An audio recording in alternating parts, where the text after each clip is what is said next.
السلام علیکم ورحمۃ اللہ وبرکاتہ۔ ناظرین کرام، اتر پردیش میں آگرہ کی عدالت میں ایک تازہ درخواست داخل کی گئی ہے اور تاج محل کو ایک ہندو مندر تیجو محالیہ قرار دینے کا مطالبہ کیا گیا ہے۔ چہارشنبہ کے روز دائر کی گئی درخواست میں اپیل کی گئی ہے کہ تمام اسلامی سرگرمیاں اور کسی عبادت گاہ کے لیے غیر موضوع دیگر مشقیں روک دی جائیں۔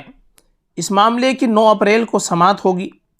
ایڈووکیٹ اجے پرتاپ سنگھ نے شری بھگوان شری تیجو مہادیو کے سرپرست اور یوگیشور شری کرشنا جنم استھان سیوا سنگھ ٹرسٹ اور شتریہ شکتی پیتھ وکاس ٹرسٹ کے صدر کی حیثیت سے یہ درخواست داخل کی ہے۔ درخواست گزار نے اپنے دعوے کی تائید میں کئی تاریخی کتب کا حوالہ دیا ہے کہ تاج محل کی حیثیت سے تسلیم کیے جانے سے پہلے یہ ڈھانچہ ایک تاریخ رکھتا ہے۔